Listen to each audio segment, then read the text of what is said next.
ನಮಸ್ಕಾರ. ವಿಶೇಷ ಕಾರ್ಯಕ್ರಮಕ್ಕೆ ಸ್ವಾಗತ. ನಾನು ನವಿತಾ ಜೈನ್. 100 ಅಡಿ ಎತ್ತರದಲ್ಲಿ ಸಿದ್ದು, 3 ಕಿಲೋಮೀಟರ್ ಉದ್ದಕ್ಕೂ ಟಗರು ಹವಾ, 10 ಲಕ್ಷ ಜನರಿಂದ ಉಘೆ. ರಾಹುಲ್ ಎದುರಲ್ಲೇ ಪವರ್ ಶೋ, ಡೊಳ್ಳು ಕುಣಿತ, ಹೂವಿನ ಮಳೆ, ಜನಸಾಗರ ನೋಡಿ ಡಿಕೆಶಿ ಹೇಳಿದ್ದೇನು? ಅಮೃತ ಮಹೋತ್ಸವದಲ್ಲಿ ಸಿದ್ದು ಮಾತಿನ ಅಬ್ಬರ, ಆರ್ಭಟ, ಒಗ್ಗಟ್ಟಿನ ಮಂತ್ರ ಪಠಿಸಿದ ನಾಯಕರು. ವಿರೋಧಿಗಳಿಗೆ ನುಂಗಲಾರದ ತುತ್ತಾಯ್ತ ಸಿದ್ದರಾಮೋತ್ಸವ. ಇದೇ ಹೊತ್ತಿನ ವಿಶೇಷ. ಉಘೆ ಸಿದ್ದರಾಮಯ್ಯ.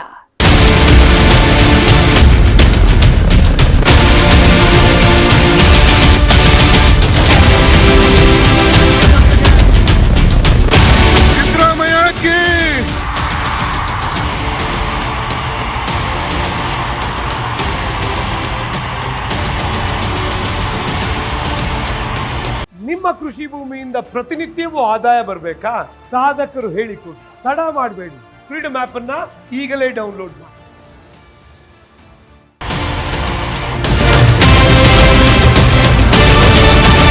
ಇಲ್ಲಿನ ಜನ ಜಾತ್ರೆ ತರ ಇದೆ. ಒಂದು ಹಬ್ಬದ ವಾತಾವರಣ ಇದೆ.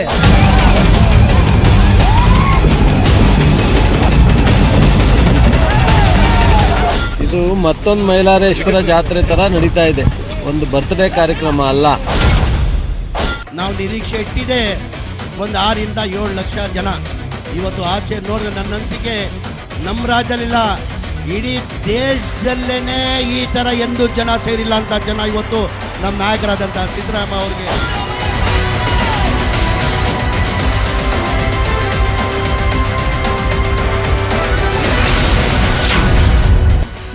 ಅಡಿ ಎತ್ತರದಲ್ಲಿ ಸಿದ್ದು, 3 ಕಿಲೋಮೀಟರ್ ಉದ್ದಕ್ಕೂ ಟಗರು ಹವಾ,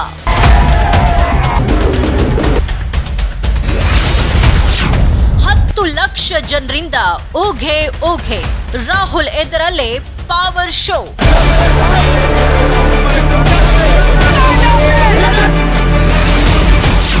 ಡೊಳ್ಳು ಕುಣಿತ, ಹೂವಿನ ಮಳೆ, ಜನಸಾಗರ ನೋಡಿ ಡಿಕೆಶಿ ಹೇಳಿದ್ದೇನು?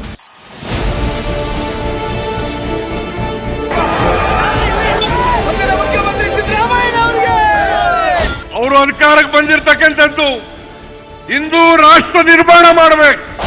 ಭಾರತೀಯ ಜನತಾ ಪಕ್ಷದವರೇ, ನೀವೆಂದಿಗೂ ಕೂಡ ಕಾಂಗ್ರೆಸ್ ಅನ್ನು ಮುಗಿಸಲಿಕ್ಕೆ ಸಾಧ್ಯ ಇಲ್ಲ.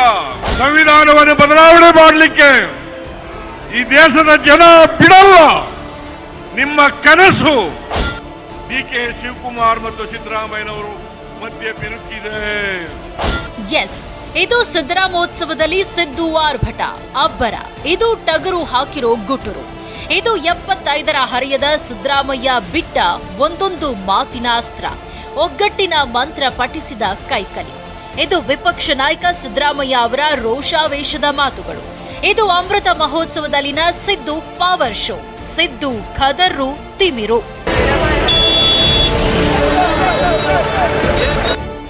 ಜನಸಾಗರ ಎತ್ತ ಕಣ್ಣು ಹಾಯಿಸಿದ್ರು ಬರೀ ಕಣ್ಣಿಗೆ ಕಾಣ್ತಾ ಇರೋದು ಜನಸಾಗರ ಮಾತ್ರ. ಅಭಿಮಾನಿಗಳದ್ದೇ ಪ್ರವಾಹ. ಸಿದ್ದರಾಮೋತ್ಸವಕ್ಕೆ ಅಪ್ಪಳಿಸಿ ಬಂದಿದೆ ಜನ ಸುನಾಮಿ. ಎಲ್ಲರ ಬಾಯಲ್ಲೂ ಮೊಳಗ್ತಾ ಇದ್ದಿದ್ದು ಒಂದೇ ಹೆಸರು, ಎಲ್ಲರ ಬಾಯಲ್ಲೂ ಸಿದ್ದುದೇ ಜೈಕಾರ. ರಾಜ್ಯ ರಾಜಕಾರಣದಲ್ಲಿ ಈಗ ಟಗರಿನದ್ದೇ ಹವಾ, ಸಿದ್ದುದೇ ಪವರ್ ಶೋ. ಆಗಸ್ಟ್ 3ನೇ ತಾರೀಕು ಗುರುವಾರ ಬೆಣ್ಣೆನಗರಿ ದಾವಣಗೆರೆ ಸಂಪೂರ್ಣ ಸಿದ್ದುಮಯವಾಗಿತ್ತು. ಎತ್ತ ನೋಡಿದ್ರು ಸಿದ್ದುದೇ ಕಟೌಟ್ಸ್, ಬಂಟಿಂಗ್ಸ್, ಟಗರಿನ ಫೋಟೋದೇ ದರ್ಬಾರ್. ಆಗಸ್ಟ್ 3ನೇ ತಾರೀಕು ಕಂಪ್ಲೀಟ್ ದಾವಣಗೆರೆ ಸಿದ್ದು ಉತ್ಸವದಲ್ಲಿ ಮಿಂದೆದ್ದಿದೆ. ದಾವಣಗೆರೆಯಲ್ಲಿ ಸಿದ್ದು ಪವರ್ ಖದರ್ ಜೋರಾಗಿತ್ತು. ಸಿದ್ದರಾಮಯ್ಯ 75ನೇ ಬರ್ತ್ಡೇ ದಿನವೇ ಅವರ ಶಕ್ತಿ ಪ್ರದರ್ಶನವೂ ಆಗಿದೆ. ಈ ಮೂಲಕ 2023ರ ವಿಧಾನಸಭಾ ಕದನಕ್ಕೆ ಕಾಂಗ್ರೆಸ್ ಕಲಿ, ವಿಪಕ್ಷ ನಾಯಕ ಸಿದ್ದರಾಮಯ್ಯ ರಣಕಹಳೆ ಮೊಳಗಿಸಿದ್ದಾರೆ.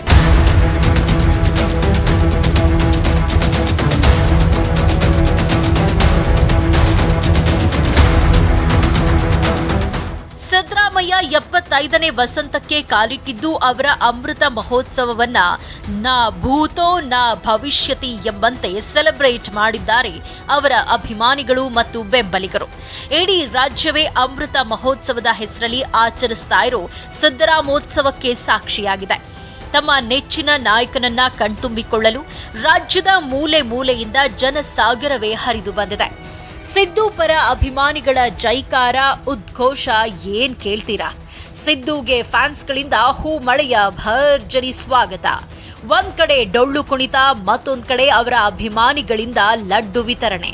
ಸಿದ್ದು ಹುಟ್ಟುಹಬ್ಬವನ್ನ ತಮ್ಮದೇ ಹುಟ್ಟುಹಬ್ಬ ಅನ್ನೋ ರೀತಿಯಲ್ಲಿ ಖುಷಿಯಿಂದ ಸಂಭ್ರಮದಿಂದ ಅವರ ಅಭಿಮಾನಿಗಳು ಆಚರಿಸಿದ್ದಾರೆ.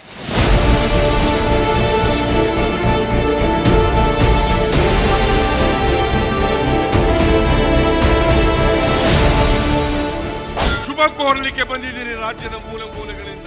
ನನಗೆ ಶುಭ ಕೋರೋದ್ರ ಮೂಲಕ ನಾವೆಲ್ಲರೂ ಕೂಡ ಶಪಥ ಮಾಡಬೇಕು. ಇವತ್ತು ಈ ಕೋಮುವಾದಿ ಬಿಜೆಪಿಯನ್ನ ಒಗಿತೇವೆ, ಮತ್ತೆ ಕಾಂಗ್ರೆಸ್ ಪಕ್ಷವನ್ನು ಅಧಿಕಾರಕ್ಕೆ ತರ್ತೇವೆ.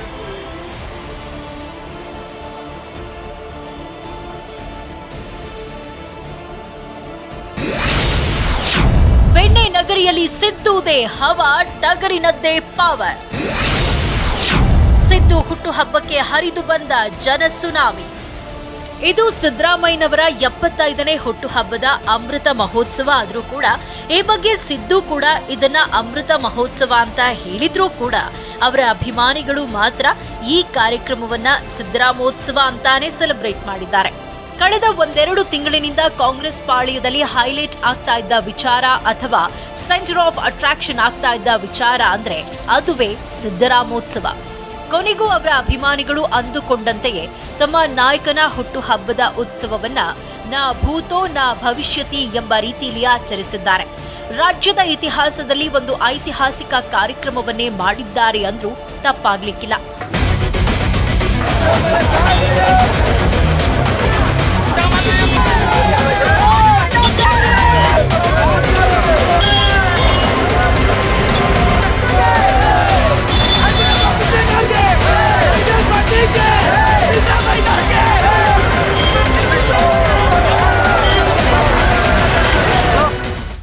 ದಾವಣಗೆರೆಯ ಶಾಮನೂರು ಪ್ಯಾಲೇಸ್ ಗ್ರೌಂಡ್ನಲ್ಲಿ ಬರೋಬ್ಬರಿ 50 ಎಕರೆ ವಿಸ್ತೀರ್ಣದ ಜಾಗದಲ್ಲಿ ಸಿದ್ದರಾಮೋತ್ಸವ ಕಾರ್ಯಕ್ರಮ ನಡೆದಿದೆ.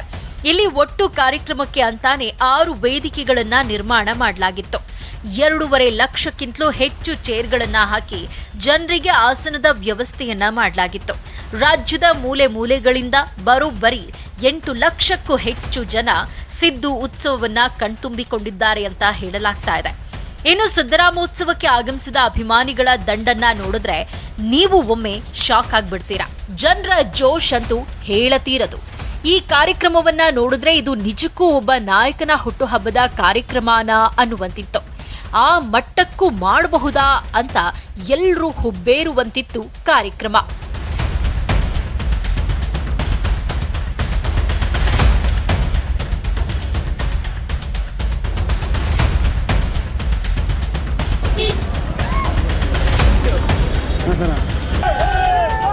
ಸಿದ್ದರಾಮೋತ್ಸವದಲ್ಲಿ 3,000ಕ್ಕೂ ಹೆಚ್ಚು ಬ್ಯಾನರ್ಗಳು ಹಾಗೂ 500ಕ್ಕೂ ಹೆಚ್ಚು ಬಂಟಿಂಗ್ಸ್ಗಳು ರಾರಾಜಿಸ್ತಾ ಇದ್ವು. 20ಕ್ಕೂ ಹೆಚ್ಚು ಬೃಹತ್ ಕಟೌಟ್ಗಳು, 100 ಅಡಿ ಎತ್ತರದ Siddaramaiah cutout centre of attraction ಆಗಿತ್ತು. ಹಾಗೆ ಸೋನಿಯಾ, ರಾಹುಲ್, ಸಿದ್ದರಾಮಯ್ಯ ಅವರ 75 ಅಡಿ ಎತ್ತರದ 3 ಕಟೌಟ್ಗಳನ್ನ ಕೂಡ ಫ್ಯಾನ್ಸ್ ಮಾಡಿಸಿದ್ರು. ಹಾಗೆ ಬರೋಬ್ಬರಿ 1 ಲಕ್ಷ ಕಾಂಗ್ರೆಸ್ ಧ್ವಜ, 20,000 ಟೀ ಶರ್ಟ್ಗಳನ್ನ ವಿತರಿಸಲಾಗಿತ್ತು.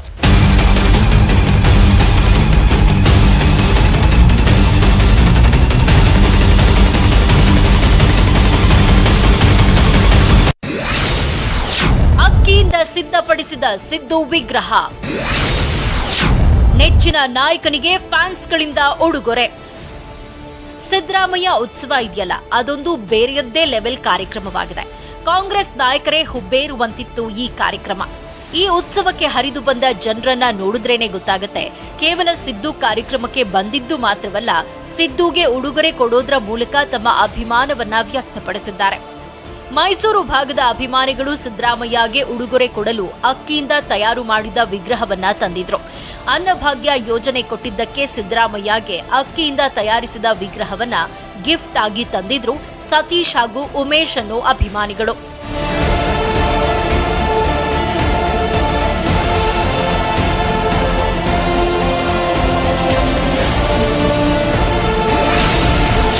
ಹುಲಿ ಕುಣಿತ, ತಮಟೆ ವಾದ್ಯ, ಕಾರ್ಯಕರ್ತರಲ್ಲಿ ಜೋಶ್. ಸಿದ್ದು ಎಟ್ 75 ಅಮೃತ ಮಹೋತ್ಸವವನ್ನ ಎಷ್ಟು ಸಕ್ಸಸ್ ಆಗಿ ಮಾಡಬೇಕು ಅಂತ ಅವರ ಬೆಂಬಲಿಗರು ಹಗಲಿರುಳು ಶ್ರಮ ಪಟ್ಟಿದ್ರು, ಅದರಂತೆಯೇ ಸಕ್ಸಸ್ ಕೂಡ ಆಗಿದೆ. ಅದಕ್ಕೆ ಸುನಾಮಿ ರೀತಿ ಹರಿದು ಬಂದ ಜನಸಾಗರವೇ ಸಾಕ್ಷಿ. ಅವರ ಫ್ಯಾನ್ಸ್ಗಳ ಜೋಶ್ ಮುಗಿಲು ಮುಟ್ಟಿತ್ತು. ಸಿದ್ದರಾಮಯ್ಯ ವೇದಿಕೆಗೆ ಹೋಗೋವರೆಗೆ ಅಭಿಮಾನಿಗಳ ಸಾಗರವೇ ಅವರನ್ನ ವೆಲ್ಕಮ್ ಮಾಡಿದ್ರು, ಮುತ್ತಿಗೆ ಹಾಕಿಕೊಂಡ್ರು. ಹುಲಿ ಕುಣಿತ, ತಮಟೆ ವಾದ್ಯದ ಜೊತೆ ಕಾರ್ಯಕರ್ತರು ಸಿದ್ದರಾಮಯ್ಯ ಅವರನ್ನ ಕರ್ಕೊಂಡು ಹೋದ್ರು. ಶಿಳ್ಳೆ, ಕೇಕೆ ಹಾಕಿ ಸಿದ್ದರಾಮಯ್ಯಗೆ ಸ್ವಾಗತ ಕೋರಿದ್ರು. ಇನ್ನು ಸಿದ್ದರಾಮಯ್ಯ ಸಾಂಗ್ ಕೇಳ್ತಿದ್ದಂತೆ ಜೋರ್ ಶಿಳ್ಳೆ ಹಾಕಿ ಅಭಿಮಾನಿಗಳು ಫುಲ್ ಜೋಶ್ನಲ್ಲಿ ಸ್ಟೆಪ್ಸ್ ಹಾಕಿದ್ರು. 600 ಕಲಾವಿದರ ತಂಡದಿಂದ ವೇದಿಕೆ ನಿರ್ಮಾಣ, 600 ಸಿಸಿಟಿವಿ, ಪ್ರತ್ಯೇಕ ಕಂಟ್ರೋಲ್ ರೂಮ್. ಕಾರ್ಯಕ್ರಮದ ಒಂದೊಂದು ವಿಶೇಷತೆ ಬಗ್ಗೆ ಹೇಳ್ತಾ ಹೋದ್ರೆ ಪದಗಳು ಕೂಡ ಸಾಲಲ್ಲ. ಆ ಮಟ್ಟಿಗೆ ಅದ್ದೂರಿಯಾಗಿತ್ತು ಸಿದ್ದು 75ನೇ ವರ್ಷದ ಹುಟ್ಟುಹಬ್ಬದ ಕಾರ್ಯಕ್ರಮ. ಬುಧವಾರ ಬೆಳಗ್ಗೆ 10 ಗಂಟೆಯಿಂದಲೇ ವೇದಿಕೆ ಕಾರ್ಯಕ್ರಮ ಆರಂಭವಾಗಿತ್ತು. ಕಾರ್ಯಕ್ರಮದಲ್ಲಿ ವೇದಿಕೆಯಿಂದ ಹಿಡಿದು ಊಟದವರೆಗೆ ಎಲ್ಲವೂ ವಿಶೇಷವಾಗಿತ್ತು. ಚೆನ್ನೈನ 600 ಕಲಾವಿದರ ತಂಡ ವೇದಿಕೆ ನಿರ್ಮಾಣ ಮಾಡಿತ್ತು. ವೇದಿಕೆ ಮೇಲೆ ಒಟ್ಟಿಗೆ 100ಕ್ಕೂ ಹೆಚ್ಚು ಗಣ್ಯರಿಗೆ ಕುಳಿತುಕೊಳ್ಳಲು ಆಸನದ ವ್ಯವಸ್ಥೆಯನ್ನ ಮಾಡಲಾಗಿತ್ತು. ಕಾರ್ಯಕ್ರಮಕ್ಕೆ 2000ಕ್ಕೂ ಹೆಚ್ಚು ಪೊಲೀಸರು ಭದ್ರತೆ ನೀಡಿದ್ರು. ವೇದಿಕೆ ಸುತ್ತಮುತ್ತ 600 ಸಿಸಿಟಿವಿ ಕ್ಯಾಮೆರಾಗಳನ್ನ ಅಳವಡಿಸಲಾಗಿತ್ತು. ಅಷ್ಟೇ ಅಲ್ಲ, ಇದರೊಂದಿಗೆ ಪ್ರತ್ಯೇಕ ಕಂಟ್ರೋಲ್ ರೂಮ್ ಅನ್ನ ಓಪನ್ ಮಾಡಲಾಗಿತ್ತು. ಒಂದು ಮೂಲದ ಪ್ರಕಾರ ಕಾರ್ಯಕ್ರಮಕ್ಕೆ 7000 ಬಸ್ ಹಾಗೂ ಸಾವಿರಾರು ಕಾರ್ಗಳಲ್ಲಿ ಜನ ಆಗಮಿಸಿದ್ರು.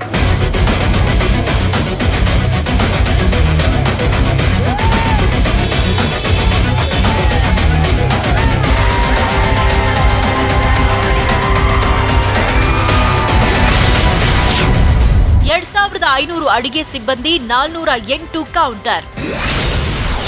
ಹೇಗಿತ್ತು ಗೊತ್ತಾ ಊಟದ ಮೆನು? ಇನ್ನು ಇಷ್ಟು ದೊಡ್ಡ ಮಟ್ಟದ ಕಾರ್ಯಕ್ರಮ ಮಾಡಿದ್ಮೇಲೆ ಊಟದ ವ್ಯವಸ್ಥೆ ಕೂಡ ಹಾಗೆ ಮಾಡಲಾಗಿತ್ತು. ಕಾರ್ಯಕ್ರಮಕ್ಕೆ ಆಗಮಿಸಿದ ಎಲ್ಲರಿಗೂ ಊಟದ ವ್ಯವಸ್ಥೆ ಮಾಡಲಾಗಿತ್ತು. ವೇದಿಕೆಯಿಂದ ದೂರದಲ್ಲೇ ಊಟದ ಕೌಂಟರ್ ನಿರ್ಮಾಣ ಮಾಡಲಾಗಿತ್ತು. 2500 ಅಡುಗೆ ಸಿಬ್ಬಂದಿ ಹತ್ತತ್ರ 6 ಲಕ್ಷ ಜನರಿಗೆ ಊಟ ತಯಾರು ಮಾಡಿದ್ರು. ಊಟದ ಮೆನುವಿನಲ್ಲಿ ವೆಜ್ ಪಲಾವ್, ಬಿಸಿಬೇಳೆ ಬಾತ್, ಮೊಸರನ್ನ, ಮೈಸೂರು ಪಾಕ್ ಇತ್ತು. 408 ಊಟದ ಕೌಂಟರ್ ರೆಡಿ ಮಾಡಲಾಗಿತ್ತು. ವಿವಿಐಪಿಗಳಿಗೆ ವೇದಿಕೆ ಪಕ್ಕದಲ್ಲೇ ಊಟಕ್ಕೆ ರೌಂಡ್ ಟೇಬಲ್ ವ್ಯವಸ್ಥೆ ಮಾಡಲಾಗಿತ್ತು. ಇವೆಲ್ಲ ಸಿದ್ದರಾಮೋತ್ಸವ ಕಾರ್ಯಕ್ರಮದ ಮೇನ್ ಹೈಲೈಟ್ ಆದ್ರೆ, ಇನ್ನು ಈ ಅಮೃತ ಮಹೋತ್ಸವದ ಮೇನ್ ಹೈಲೈಟ್ ಅಂದ್ರೆ ಅದು ಕೆಪಿಸಿಸಿ ಸಾರಥಿ ಡಿಕೆಶಿ ಆಡಿದ ಮಾತುಗಳು.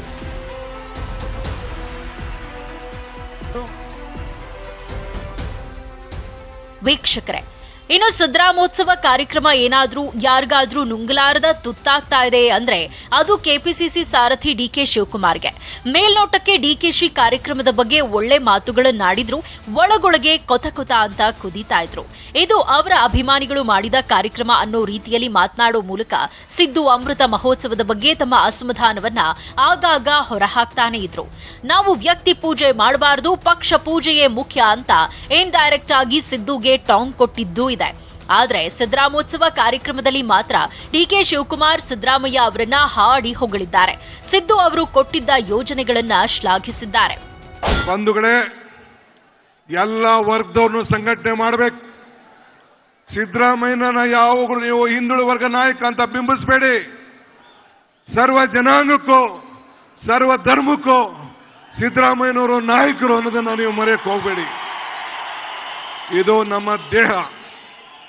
ಇವತ್ತು ಈ ಅವಕಾಶ ನಿಮ್ಮ ಮನೆ ಬಾಗಿಲಿಗೆ ಬಂದಿದೆ, ಬೆಳಕು ಬರ್ತಾ ಇದೆ, ಅಧಿಕಾರದ ಲಕ್ಷ್ಮಿ ನಿಮ್ಮ ಮನೆ ಬಾಗಿಲಿಗೆ ಬರ್ತಾ ಇದೆ. ಅವರ ಮುಂದಾಳತ್ವದಲ್ಲಿ ಒಟ್ಟಿಗೆ ಸೇರಿ ಕೆಲಸವನ್ನ ಮಾಡೋಣ. ಕಾಂಗ್ರೆಸ್ ಪಕ್ಷ ಸಾಮೂಹಿಕ ನಾಯಕತ್ವದಲ್ಲಿ ಚುನಾವಣೆಯನ್ನು ಎದುರಿಸಬೇಕು ಅಂತೇಳಿ ತೀರ್ಮಾನ ಮಾಡಿದೆ. ಒಗ್ಗಟ್ಟಿನಿಂದ ದುಡಿಯೋಣ. ಎಸ್, ಇದು ಡಿಕೆಶಿ ಸಿದ್ದು ಬಗ್ಗೆ ಹಾಡಿ ಹೊಗಳಿದ ಮಾತುಗಳು. ಹಾಗೆ ಇದರ ಜೊತೆಗೆ ಡಿಕೆಶಿ ಆಡಿದ ಆ ಒಂದು ಮಾತಿದೆಯಲ್ಲ, ಅದು 10 ಹಲವು ಪ್ರಶ್ನೆಗಳನ್ನ ಹುಟ್ಟುಹಾಕಿದೆ. ರಾಜ್ಯದಲ್ಲಿ ಮತ್ತೆ ಕಾಂಗ್ರೆಸ್ ಅನ್ನ ಅಧಿಕಾರಕ್ಕೆ ತರಬೇಕು, ಬಿಜೆಪಿಯನ್ನ ಕಿತ್ತು ಒಗಿಬೇಕು ಅಂತ ಎಂದಿನಂತೆ ತಮ್ಮ ಮಾತಿನ ಧಾಟಿಯಲ್ಲಿ ಹೇಳಿದ ಬಂಡೆ ಇದರ ಜೊತೆಗೇನೆ ಎಲ್ಲರೂ ಅಚ್ಚರಿಯಾಗುವಂತಹ ಹೇಳಿಕೆ ಕೊಟ್ರು. ನಾವೆಲ್ಲರೂ ಸಾಮೂಹಿಕ ನಾಯಕತ್ವದಲ್ಲಿ ಮುಂದಿನ ಚುನಾವಣೆಯನ್ನ ಎದುರಿಸ್ತೀವಿ ಅಂತ ಮಾತನಾಡಿದ್ರು. ಎಸ್, ಡಿಕೆಶಿ ಕೊಟ್ಟ ಇದೇ ಹೇಳಿಕೆ ಎಲ್ಲರ ಹುಬ್ಬೇರುವಂತೆ ಮಾಡಿದೆ. ಬಂಡೆ ಸಾಮೂಹಿಕ ನಾಯಕತ್ವದ ಮಂತ್ರ ಪಠಿಸಿದ್ಯಾಕೆ? ಕೆಪಿಸಿಸಿ ಸಾರಥಿಯ ಈ ಹೇಳಿಕೆ ಹಿಂದಿರೋ ಮರ್ಮ ಏನು? ರಾಹುಲ್ ಗಾಂಧಿ ಮುಟ್ಟಿಸಿದ ಬಿಸಿಯಿಂದ ಡಿಕೆಶಿ ಯೂ ಟರ್ನ್ ಹೊಡೆದ್ರಾ ಅನ್ನೋ ದೊಡ್ಡ ಪ್ರಶ್ನೆ ಈಗ ಉದ್ಭವವಾಗಿದೆ.